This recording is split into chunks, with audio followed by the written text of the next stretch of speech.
Bonjour, chers frères et sœurs dans le Seigneur, c'est votre frère Michel Abraham. Et je voulais vous parler aujourd'hui d'une chose importante.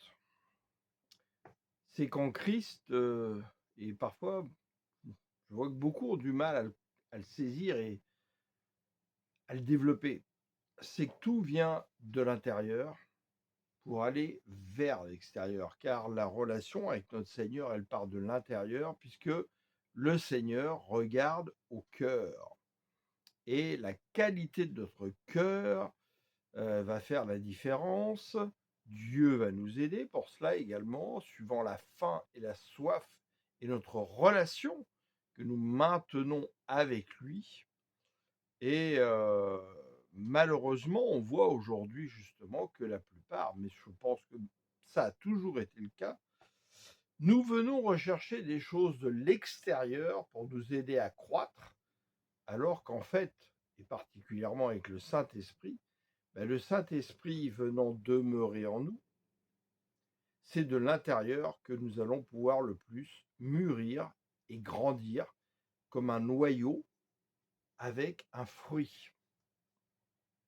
Donc de l'intérieur, tout commence, et cela vient de l'Éternel, l'Ancien des âges, qui révèle le Fils pour te faire toi-même devenir fils, frère, un élu, un consacré aux yeux de l'Éternel, un fils de l'Éternel, roi, prêtre, sacrificateur de l'Éternel, puisque nous sommes le temple du Saint-Esprit.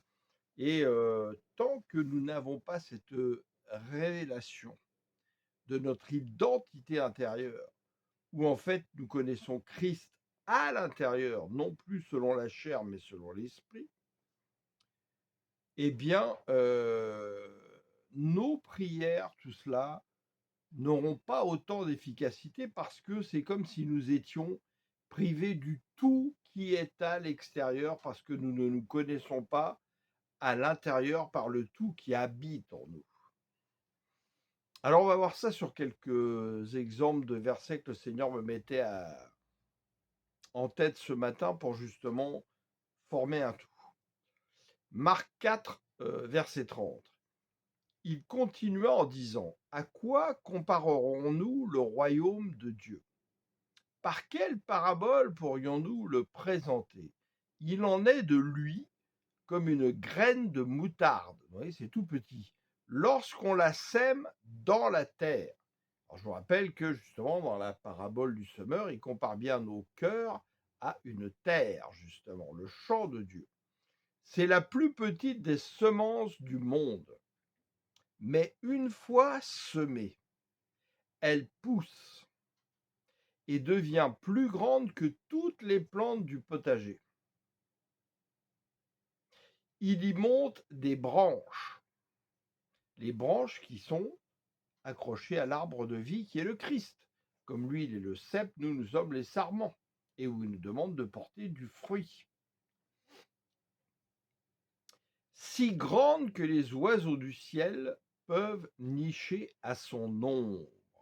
Nous sommes justement à l'ombre du Tout-Puissant, sous son aile, une tour forte. Michée 5, 1. Alors c'est pour montrer aussi comment le Seigneur choisit les petites choses du monde pour les glorifier. Rappelez-vous que quand justement les prêtres de l'époque du Sanhédrin ne voulaient pas reconnaître le Christ parce qu'il portait une simple tunique, et il n'avait pas une machine à laver pour la laver tous les jours, pas besoin de vous dire qu'elle ne devait pas toujours être très belle, cette tunique, eh bien, il disait que justement, il cherche un Messie qui se révélera dans la gloire de Salomon, donc riche, orné d'or, etc., alors qu'il y a plus grand que Salomon qui est au milieu d'eux dans le temple. Mais il ne le voit pas parce qu'il regarde aux apparences. Est-ce que cela nous rappelle rien aujourd'hui quand nous allons dans les églises voir des évêques ou des cardinaux avec des beaux vêtements, etc., comme le Sanhédrin, ce que le Christ a condamné, et comme aujourd'hui dans les églises évangéliques, où si le pasteur n'arrive pas avec un beau costume, une cravate, une montre en or, des chaussures italiennes et une voiture qui vaut des fortunes, on se dit, il n'a pas été béni par le Seigneur, donc pourquoi aller écouter cet homme? C'est bien triste, on va y revenir. Donc Michée 5, verset 1. Et toi, Bethléem, je vous rappelle que Bethléem veut dire la maison du pain, et que Christ est le pain de vie qui est descendu du ciel. La plus petite des villes de Juda, de toi il sortira pour moi, donc dit l'Éternel, celui qui régnera sur Israël. Donc le peuple d'Israël est celui qui est circoncis dans le cœur par sa foi en Christ. Son origine remonte au temps passé, donc le Seigneur nous dit avant qu'Abraham ne fût, je suis, aux jours anciens. Vous voyez qu'on part pareil d'une petite chose pour faire une grande chose. C'est pourquoi l'Éternel délaissera son peuple jusqu'au moment où celle qui doit enfanter enfantera, et où le reste de ses frères rejoindra les Israélites. Lui, il sera bien établi, il paîtra son troupeau, revêtu de la force de l'Éternel, avec la majesté de l'Éternel, qui pourtant ne se voit pas avec des yeux humains. Quand on a vu Christ selon la chair, on l'aurait pris plutôt pour un mendiant.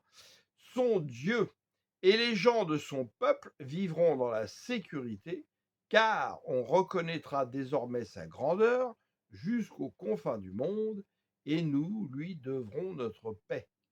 Alors comment on a reconnu sa grandeur? Par les paroles qu'il avait, les paroles de la vie, parce qu'il est le chemin, la vérité et la vie. Quand nous allons dans une assemblée aujourd'hui, qu'elle soit catholique, protestante, évangélique, donnez-lui tous les noms que vous voulez, à quoi on va reconnaître la grandeur de celui qui nous parle, c'est-à-dire est-il réellement consacré, non pas par des hommes, mais par le Seigneur? Par les paroles qui vont en sortir. Sont-elles des paroles qui vous édifient, c'est-à-dire vous font mûrir de l'intérieur pour grandir encore en Christ, donc vous édifier dans le Seigneur, ou des paroles de séduction pour vous attacher à son ministère et à lui-même? Malheureusement, dans beaucoup de cas aujourd'hui, c'est plutôt la deuxième solution qui arrive. Qu'est-ce que nous dit Thomas, l'évangile de Thomas? Voici que le royaume, il est au-dedans de vous, il est au-dehors de vous. Ben oui, parce que c'est un royaume de la conscience que le Seigneur est venu nous apporter. Et la conscience, elle est reliée à tout l'univers, et à nous-mêmes, à nos frères, à nos sœurs. L'Église de Christ ne se voit pas avec des yeux d'homme. Ce sont tous les cœurs attachés au Seigneur qui sont reliés par des fils invisibles au cœur de Christ. C'est ça l'Église du Christ. C'est pas des églises bâtiments, c'est pas des ministères. Il y a des ministères où règne la fausseté et le mensonge, où il y a des gens qui sont attachés au cœur de Christ. Et à un moment donné, ils ne pourront pas rester dans ces ministères de mensonges, de faux évangiles, parce qu'ils reçoivent un cri dans leur cœur qui leur dit « Sors, sors de là, sors tes pieds de là, sortez du milieu d'eux ». Lévitique 26:10. Vous pourrez vivre longtemps de la récolte ancienne, bien conservée, bien conservée. Donc où on a mis du sel, vous savez, pour protéger la pourriture, justement parce que le sel, il sert à donner de la saveur, mais aussi à conserver, surtout à l'époque. C'est ce que le Seigneur m'a dit en 2021. Le sel ne sert pas qu'à donner du goût, mais à la salaison. La salaison, c'est conserver un aliment pour pas qu'il soit attaqué par la pourriture. Et vous devrez sortir l'ancienne pour engranger la nouvelle, donc passer par la porte qui est réservée aux brebis. Quelle est cette porte? C'est la croix. Mais beaucoup d'entre nous, nous ne voulons pas passer par cette porte. Et la croix, c'est mourir à soi-même, mourir à la chair, mourir aux choses du monde. Et c'est tout le problème. Nous continuons à voir le chemin de loi, mais nous ne marchons pas encore dans le chemin, dans les pas du Christ. C'est un travail de tous les jours, porter sa croix. Je ferai ma demeure au milieu de vous. Ben oui, par son Saint-Esprit. Tu es le champ de Dieu, tu es le temple du Saint-Esprit, nous rappelle la parole. Et jamais je ne vous rejetterai. Je vivrai au milieu de vous, et je serai votre Dieu, et vous serez mon peuple. Matthieu 9 nous le dit autrement. De même, on ne verse pas dans de vieilles outres du mou qui fermente, sinon le vin nouveau les fait éclater. Il se répand et les outres sont perdues. Non, on met le vin nouveau dans des outres neuves. Ainsi, le vin et les outres se conservent. Donc ces outres neuves ne peuvent apparaître que par la nouvelle naissance d'en haut, donc renaître d'en haut par l'Esprit du Seigneur, où là, nous sommes des nouvelles outres, où le vin nouveau, donc la bonne nouvelle, va pouvoir se conserver. Amen, alléluia. Et n'oubliez pas que ce que Dieu dit, Dieu fait toutes choses nouvelles. Ne restons pas dans les anciennes. Amen. Alors attention au conformisme du plus grand nombre. Jean 7, 24, c'est Jésus qui parle. Cessez donc de juger selon les apparences et apprenez à porter des jugements conformes à ce qui est juste. Dans un autre verset, il dit aux pharisiens qui ne veulent pas recevoir sa parole, vous cherchez l'acclamation des hommes. Or lui, le Christ, ne cherchait pas l'acclamation des hommes, comme Paul nous le rappelle. Cherchons à être acclamés par Dieu, pas par les hommes. Et combien aujourd'hui cherchent toujours à être acclamés par les hommes? Cherchent la gloire des hommes et non pas celle de Dieu. Quel est ce vieux proverbe qui dit « l'habit fait-il le moine ?» Bien sûr que non. Jésus n'avait qu'une seule tunique. Venait-il prêcher comme la plupart d'aujourd'hui, avec un beau costume, une montre en or, etc., etc. Bonne question, hein? Tadam! Waouh! Est-ce que parce que j'ai mis mon costume, ça change quelque chose, là? On va voir. D'accord? On lit Matthieu 9. De même, on ne verse pas dans de vieilles outres du bout qui fermente, sinon le vin nouveau les fait éclater. Il se répand et les outres sont perdues. Non, on met le vin nouveau dans les outres neuves. Ainsi, le vin et les outres se conservent. Est-ce que la parole vous a pénétré plus parce que j'ai un costume et une cravate, là? C'est une question que je vous pose, hein. Ben non, bien sûr que non. Et c'est dommage, là, j'ai pas tous les spots derrière, les trucs en or, la Rolex en or qui apparaît, etc. J'ai pas ma Mercedes à 250 000 euros blindée avec les gars qui m'escortent et tout comme un ministre. Mais c'est ça qu'on cherche aujourd'hui. Et puis être dans une assemblée où il y a au moins 400, 500 membres, des belles chaises rouges, toutes pareilles comme dans toutes les églises évangéliques. Le fournisseur, lui, doit gagner et puis ça va être bon pour lui, etc. C'est ça qui fait la différence? Non, le Christ, il paraîchait au milieu des foules, au milieu des pauvres, avec une seule tunique, dans les rues. Et puis, quand il venait dans le temple, eh bien, on le jetait dehors. On voulait le lapider. Eh bien, je vous le dis, j'ai pu en être témoin depuis 8 à 10 ans. Quand quelqu'un vient parler réellement dans la réalité, de la vérité du Christ, soit on ne veut pas le recevoir, soit si on l'a reçu, on ne l'invite plus. Parce qu'il vient détruire ce que eux bâtissent, qui n'est pas la gloire de Christ et l'édification des enfants de Dieu dans leur Église, mais les maintenir en captivité par l'esclavage de ce qui les a rendus esclaves. L'amour de leur ventre par des richesses, par l'amour de l'argent, de paraître, etc., etc. Alors qu'est-ce qu'on vient chercher quand on va à l'église? Des hommes qui devrait être normalement l'église du Christ, c'est-à-dire se réunir entre frères et sœurs. Qu'est-ce qu'on vient chercher? Quelle est la soif qui nous a mis? C'est la première question qu'on devrait se poser. Et est-ce qu'on le reçoit ou est-ce qu'on ne le reçoit pas? Ayons un peu de discernement, non? On poursuit?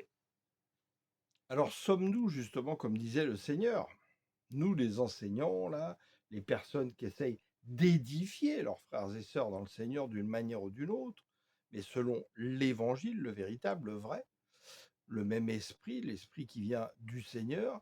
Sommes-nous des sépulcres blanchis, mais à l'intérieur plein de rapines, d'ossements, etc. Avons-nous lavé la coupe de l'intérieur ou juste l'extérieur, justement?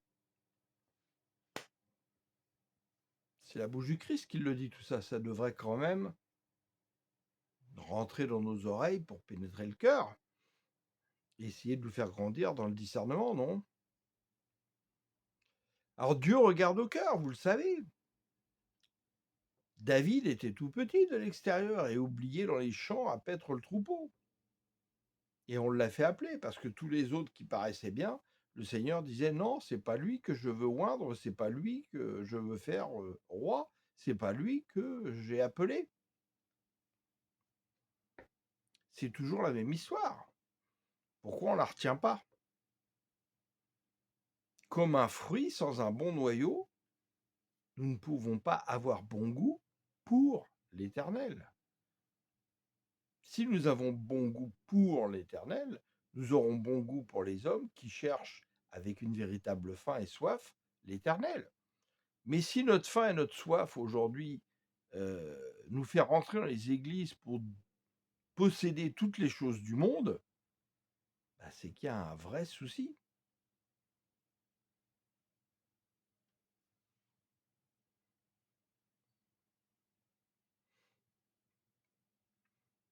Alors tout commence, on l'a dit, de l'intérieur. Il faut d'abord être illuminé à l'intérieur par la lumière du Christ pour éclairer ensuite de l'extérieur. Car la bouche, elle sert pour parler de l'extérieur, mais toutes les richesses ou la pauvreté vient de notre cœur. C'est le Seigneur qui le dit. C'est pourquoi il nous demande de veiller sur votre cœur. Là où sera votre trésor, qui est le Christ, sera votre cœur. Amen. Alors beaucoup se perdent aujourd'hui, malheureusement, par ce conformisme du monde. Certains involontairement, parce qu'en fait, ils croient bien faire. Donc ils voient que si tu es pasteur ou prédicateur, il faut que tu aies un beau costume, une belle église, tatati, tatata. On investit beaucoup d'argent, donc il faut vous prendre à vous beaucoup d'argent. Et puis ça coûte des fortunes d'éclairer, de chauffer, d'équiper, d'acheter de l'audiovisuel, des sonos qui coûtent cher, des instruments, etc. Et puis par contre, on oublie les bonnes œuvres, parce qu'à l'extérieur, il y a plein de gens qui meurent de faim, il y a des gens dans l'église qui meurent de faim, qui n'ont pas de quoi payer leur loyer, qui n'ont pas de quoi manger, mais on n'a pas d'argent à leur donner. Ben non, l'église, bâtiment, le ministère, le protocole coûtent tellement d'argent. Est-ce que c'est ça que le Seigneur nous a appelés à faire? Je vous pose la question. L'église primitive, c'était des assemblées et des cellules de maison. Les frères et sœurs, Paul, je dirais Pierre, tous les autres se réunissaient dans la maison de Simon, dans la maison de Jude, dans la maison de qui vous voulez. Et c'était les petits groupes qui s'édifiaient, et puis avec beaucoup moins de moyens que nous, en fait, ils ont fait un travail bien plus extraordinaire que le nôtre aujourd'hui. Est-ce que ça ne nous fait pas nous poser des questions? Amen. Alors, ne cherchons pas à regarder la richesse ou les richesses extérieures, mais la richesse intérieure de celui qui nous enseigne, qui nous fortifie. Est-ce qu'il travaille, comme le dit Paul, à tout faire pour nous rendre comme une vierge pure, pour nous préparer aux noces de l'agneau? Est-ce qu'il est dans les chaînes du Seigneur? Est-ce que quand vous sortez de l'église, vous vous sentez nourri, mais pas dans l'excitation, nourri, c'est-à-dire transformé? Il y a une branche de plus qu'à pousser. Wow! Puis le dimanche suivant, il y a encore une autre branche qui a poussé.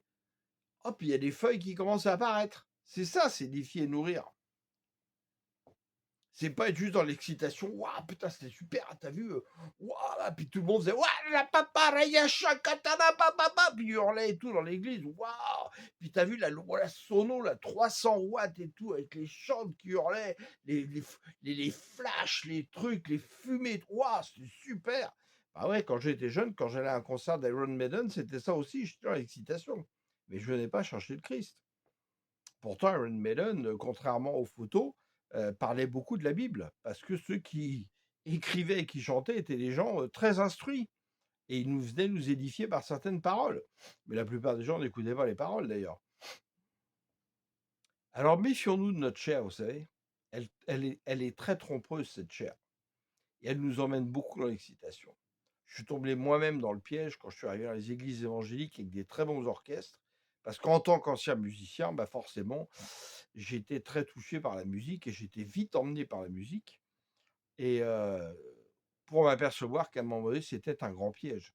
Et que certains autres, justement, pasteurs ont révélé aujourd'hui, et qui est une évidence, c'est que Satan, qui est toujours subtil, est rentré dans les églises avec tous les codes du monde de la pop rock moderne pour justement nous faire rendre adorateurs de l'adoration et non pas de celui qu'on adore.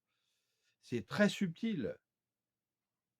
Et en fait, on vient plus à un concert aujourd'hui qu'à louer vraiment le Seigneur.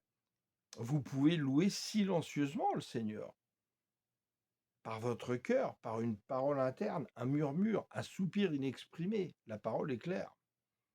Et croyez-moi, parfois une louange comme ça pour le Seigneur va être waouh. Il va la recevoir 10 fois plus que si vous hurlez dans une église. C'est ce qu'il me disait la semaine dernière. Donc méfions-nous. Méfions-nous. Nous sommes dans des temps mauvais, les temps de la fin, où l'apostasie grandit de plus en plus, où l'amour de Dieu dans nos cœurs refroidit de plus en plus, la charité du plus grand nombre refroidit, la tromperie, la séduction grandissent de jour en jour. On voit comment nos présidents aujourd'hui, à travers des cérémonies des Jeux Olympiques et autres, font des messes carrément sataniques pour appeler des esprits rebelles, des esprits Jézabel, esprits de Caïn, esprits de Lilith, esprits trompeurs, à venir justement dans le monde pour tromper même les élus. On ne parlera même pas de l'intelligence artificielle sur YouTube. Alors soyons prudents, frères et sœurs, soyons prudents, attention. Et je vois hélas malheureusement quelque chose qui est attristant. C'est que beaucoup qui avaient connu l'Église catholique, ensuite sont passés aux églises évangéliques, après plusieurs années sont en train de sortir de ces églises. Et ils y vont une fois de temps en temps pour saluer des frères et sœurs, mais n'y vont plus sinon parce qu'ils ne se sentent pas nourris et ils se sentent trompés par des gens qui sont là pour se faire de l'argent sur leur dos, par la parole de Dieu. Et c'est terrible de voir ça. C'est terrible.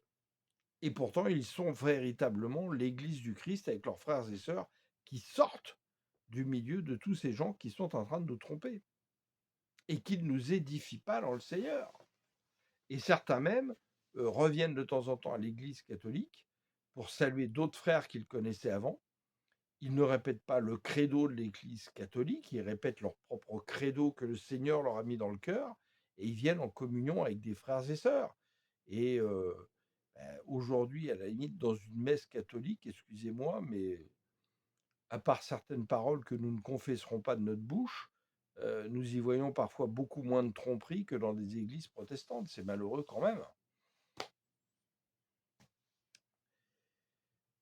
Donc, Dieu n'est pas dans toutes ces choses-là. C'est pas du tout ce qu'il est venu faire. Il est venu établir cette relation de cœur à cœur avec nous, avec quiconque croit qu'il est le Fils de Dieu, le Sauveur, le Messie, votre salut, et que nul ne va au Père qu'en passant que par lui. Voilà. That's it, that's all. Et si aujourd'hui, je l'ai déjà dit une fois, on est tous les trois là, hop, vous, moi, deux là, hop, ou trois ou quatre là. On est dans un petit avion, zzzz, on survole le Pacifique, et puis à ce coup, problème de moteur, on tombe sur une île. Est-ce que parce qu'il n'y a aucune église sur l'île, ça y est, c'est foutu, on est fini, on va aller en enfer? Ben non, on va croire toujours au Seigneur. Et puis on va se réunir à 3-4 et on continuera à louer le Seigneur. Comme on aura notre Bible sur nous, on continuera à lire la parole. Et puis si on a déjà été bien édifié, comme la parole du Christ est venue carrément se planter dans notre cœur, on connaît les versets les plus importants qui nous affermissent dans le Seigneur. Et on les médite sur notre cœur, on les repasse sur notre cœur, comme Marie repassait les paroles qu'elle avait reçues de l'ange, justement, qui lui disait qu'elle allait être enceinte et qu'elle avait été choisie. par le Seigneur pour enfanter le Fils de Dieu. Amen. Jean 3, verset 5. Vraiment, je te l'assure, reprit Jésus, donc il parle à Nicodème, à moins de naître d'eau, c'est-à-dire d'esprit, personne ne peut entrer dans le royaume de Dieu. Ce qui naît d'une naissance naturelle, c'est la vie humaine naturelle, donc la vie dans la chair. Ce qui naît de l'esprit, donc par le Saint-Esprit, est animé par l'esprit. Ne sois donc pas surpris si je te dis, il faut renaître d'en haut. Le vent souffle où il veut, tu en entends le bruit, mais tu ne sais ni où il va, ni où il vient. Il en est ainsi pour quiconque est né de l'esprit. Et Paul dans Corinthiens nous dit que l'homme spirituel n'a pas reçu la pensée du monde, mais la pensée du Christ, et que l'homme spirituel, justement, n'est discerné ou jugé par personne, mais qu'il juge et qu'il discerne tout par le Saint-Esprit. Alléluia.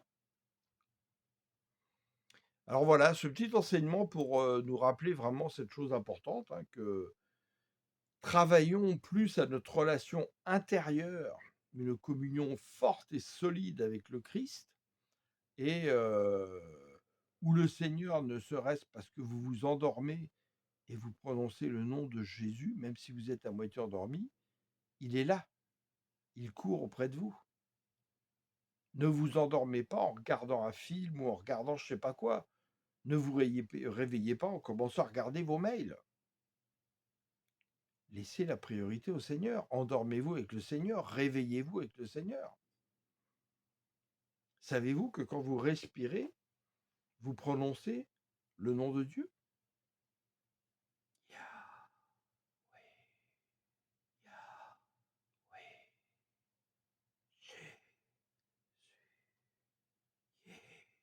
Yeshua. Essayez de vous endormir comme ça.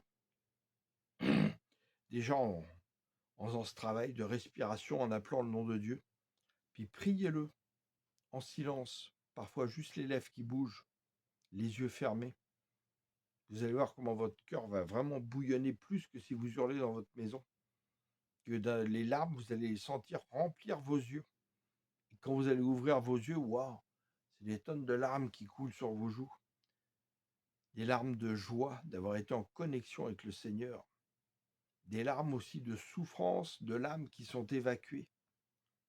Amen. J'espère que cela vous aura édifié, vous aura aidé.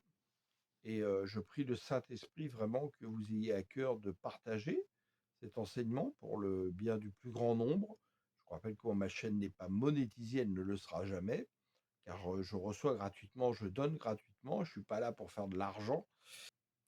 Soyez vraiment bénis dans le nom de notre Seigneur Jésus et que vraiment, vraiment, vous soyez assoiffés, affamés du Christ et que le Saint-Esprit vraiment demeure comme un feu brûlant à l'intérieur de votre cœur. Amen. Alléluia.